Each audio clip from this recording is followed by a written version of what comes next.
So I just finished recording my birth story and realized that I filmed it in the wrong direction, but I'm gonna do minimal editing to start post it, so hope you enjoy it.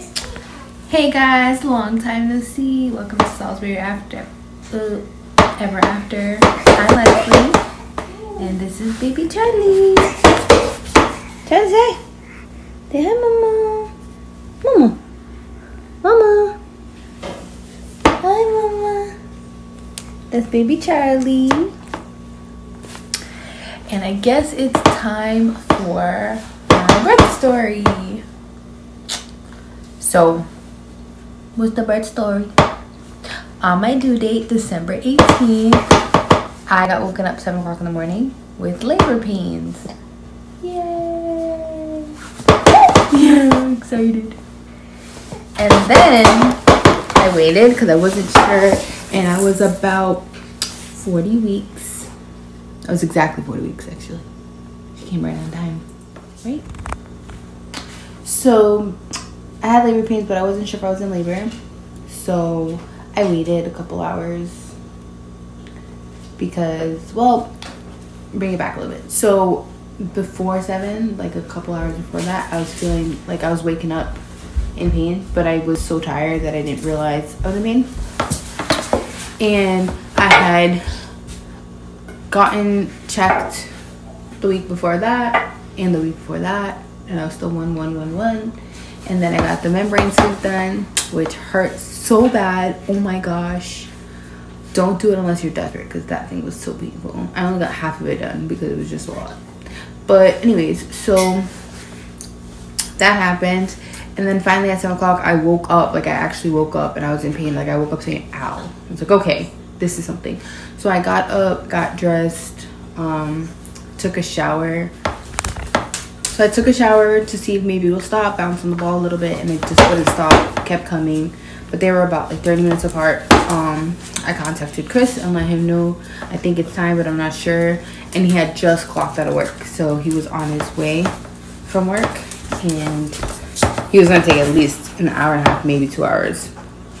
So there's kids in my video, but we shall continue. Anyways, so he gets home, and when he gets home, I had been in labor for what I've counted like 3 hours at that point. Right? And I was bouncing on the ball, listening to music, and it was so painful. Like, I hadn't had a kid in 5 years, so I kind of forgot what it was like, and it was insane, like super painful. What I ended up finding out was that I was having back labor, and I had never had that before, so that's why this one was like, yeah. So never had back labor before, and I wasn't prepared for it. I had a whole birth plan, everything. Like, it wasn't a plan, it was more like a preference list that I had gone over with my doctor, like what I can and cannot have or do, and what they should do if they had to make any decisions, and I wasn't able to answer those questions. So I was pretty prepared, and my bags were packed, as you guys could see in like past videos. I had done a what's in the hospital bag. I had that packed like 2-3 months in advance, and I just kept adding things throughout those 3 months until the very end. But yeah, I was sitting there, I had breakfast, and I just made sure, like, 'cause I didn't know how far along I was or whatever. So Chris went and got snacks for himself and drinks and everything. I made sure I ate something because I didn't want to go hours and hours without eating. And then we headed to the hospital. So we're in the car, I'm having labor, we're in the car. We had to go to my mother's house to drop off the kids. Well, no, we didn't drop off the kids because we were sleeping over. Yeah, you were already sleeping over. That's right. Why did we go? Oh, we went to go drop off the kids' bags because they were sleeping over for 1 night. They weren't planning on sleeping over for 3 nights. So I had to go bring their bags. And, yeah. Yeah. And then she's eating my elbow. Is that so yummy? Oh. Yeah. So we go to my mother's house, drop everything off. Then we get back in the car. We head to the hospital. So we get to the hospital. I get dropped off at the door and Chris goes and parks the car. And once he parks, you know, I'm still in line. There's like 2 people in front of me. Not a big deal. I was sitting in a chair because like the pain was so bad I couldn't even stand. So I was sitting in a wheelchair. And they checked me in, and I'm 40 weeks. Like, this is probably it. And so they did the vital signs, whatever. I waited in the waiting room, in the waiting room for like an hour, maybe. And then their whole thing was like they didn't have any rooms. There was no space. So you see that? She's kicking. You're kicking my girl. So anyway, I'm waiting, and then finally they get a room. So I go into a room. And they check me, and girl, 1 centimeter still after 2 weeks. So the doctor comes in, and she's like, well, listen, you're only 1 centimeter, but this is your 3rd kid, and you are at 40 weeks. So you are the 3rd kid. You thought you were the 1st? I'm so sorry. I'm so sorry you feel that. I'm so sorry. So she's like, we're not going to let you leave. Like, you're not leaving here without a baby. So, intermission. So, change in scenery. I had to give the baby a bath and finish feeding her. Here's the baby. Baby, look it. It's a mom. Hi. So, anyways. So, yeah. Where was I? It was 1 centimeter. So yeah, she says we're not leaving. So then she came in and she was saying that we can induce because you're at 40 weeks. And obviously you're not leaving, so we can induce if you want to. Let's wait a little bit and let's get a room, and then if we get a room, then we can start the induction once A, B, and C is done. It's like, okay. She comes back in maybe like an hour later. Great news, we got a room available for you. We're just gonna get your paperwork and we're gonna send you upstairs. Awesome. So we get upstairs, they check me. I'm like at 1.5 centimeter, not really progressing too much. They suggested they'll do the little balloon thingy, and I was totally against that. Was not doing the balloon thing. And then they said Cervidil, but they really don't want to do it because I guess it's really expensive. And they were like, if we could do other things before we do that, we'd like to. And I told them, absolutely not. You're not putting that thing in me. So, especially without epidural, definitely not doing it. So, I refused. And I was like, I don't care. My insurance pays for it. Like, do the Cervidil. So, they were like, okay, let's wait. Let's get the IV going. You got to have the IV for whatever many hours before we could do it. I think like 4 hours. And I tried to record this, by the way, but it was so hectic, and it was just like too many things were going on at the same time.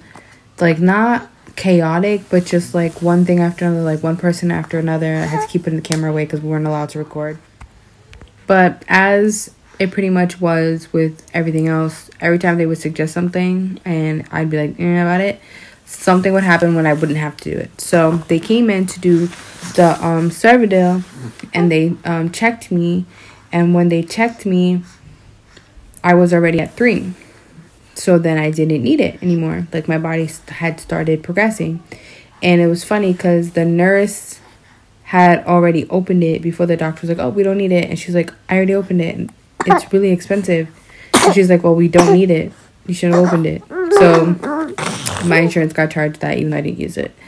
And then they had me on paper as like an induction, even though I wasn't being induced. So yeah, that's what happened. And once I hit 3 centimeters, I could go downstairs to the delivery floor and get my epidural and start, getting ready for delivery. Got to put the baby to sleep. Okay, where was I? So, got my I was ready to get the epidural. And they came in and they tried to numb me and then started going in, and I felt it. So then had to do it over again, felt it again, did it again, felt it again. And the guy was like, you know what? The doctor said, you know what? We're going to try this one more time. And if it doesn't work, then you're just not going to be able to get an epidural because Like, you just can't. And so I squeezed the nurse and I was like, okay, try one more time. And I got pricked for the 4th time, and it hurt so bad all 4 times, and it finally started to work. I was like, oh my god, thank god. And so that started working, and then, you know, they left to let me kind of rest a little bit. It's been a couple hours at this point, and they're checking everything, and my blood pressure kept dropping. So when my blood pressure dropped, they would move me, and when they rolled me over, my blood pressure stabilized. But then when my blood pressure stabilized, her heart rate would drop. So then it was like a whole mess, and the machine kept going off. They had to keep coming and reset it. It was a nightmare.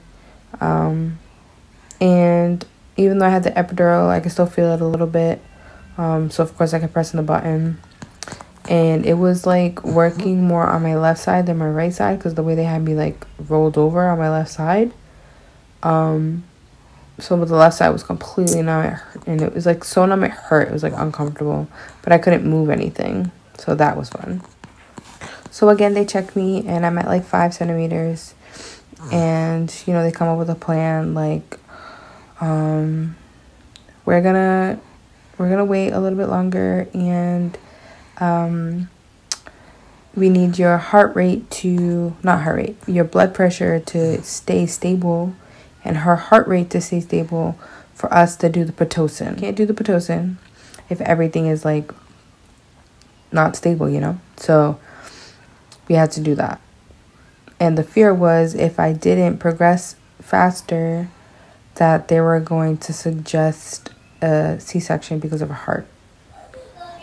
So obviously I didn't want that, and I was just like hoping and praying, listening to worship music, just hoping and praying and trying to see if we can just make this work and I won't have to have a C-section. Because, and it wasn't like for a vain reason, like obviously for what I will do whatever is necessary to, you know, have my baby be born safely. But I had 2 other kids at home, so just the idea of having a newborn and 2 more kids with a C-section, my kids were still in school, like it was just a lot. Yeah, so they checked me. I was at a 5, and then they waited, and it was like, I don't know, 8 hours, and they checked me again. I was still at a 5, and the doctor came and checked, and she was like, that was part of my birth plan, by the way, was that I was only gonna get checked by doctors, not nurses. So the doctor came and she checked me, and she was like, yeah, you're still at a 5. You know what? Okay, let's get the Pitocin ready to come, you know, speed this along a little bit, because she's like starting to get into distress, and we don't want that, because either her heart rate was dropping or my blood pressure was dropping, but they both weren't stable at the same time. Like one would be stable, one wouldn't, and that started to become a problem. And then they even changed the blood pressure cuff. I had the blood pressure cuff on the whole time. They kept changing it to see like maybe it was the cuff itself. They changed the machine, and it wasn't. It was me. So again, they make this plan. They go out. They get themselves ready to go through with the plan. And then I always say, like, before you do something, please check again. And she checked again, and I was at a 7. And she was like, okay, I guess we don't need it. You're at a 7. Let's just wait it out, see how it's going. And I just tried to sleep through the whole thing, because I just felt like the less I moved, the less distress she was in. And my blood pressure also just stayed where it needed to be. Like, it was dipping, but it was like not so scary that they needed to do anything. It was just keep a watchful eye type of numbers, you know. So that's just what it was, and that's what I did. But yeah, so Chris and I would just, you know, kind of hanging out and just waiting. So after they checked out I was a 7, then they were like, okay, you know what, we'll just come check you back in an hour and see how it goes. And from like 7 to a 9 was probably like 3 hours, I think. And they came back and they checked, and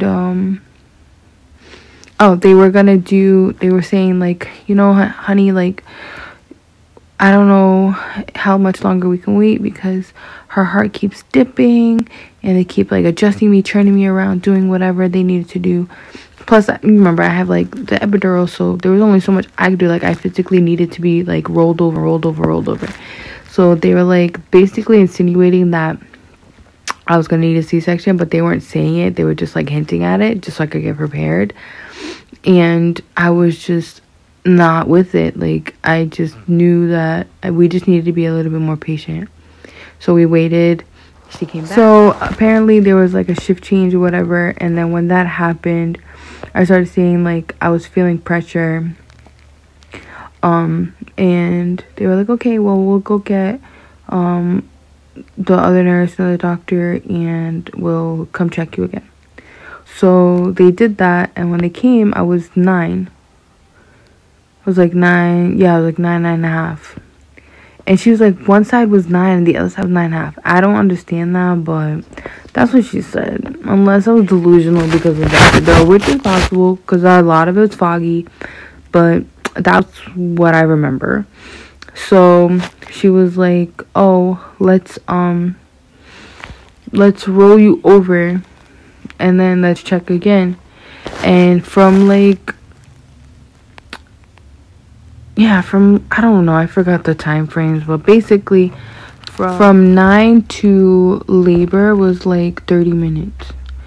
And they checked me, like they rolled me over and they checked me again, and I was like ready to go. And so they called everybody in to like hurry up because it was time. And from 9 to baby being born was 45 minutes. So pretty much delivery itself was like 15 minutes or whatever. And it was 1 contraction, 3 pushes pretty much, and she was born. And it was intense and crazy that her birth itself was so fast, but the labor took forever. I was in labor for, I want to say 28 hours. Yeah, it was like 28 hours.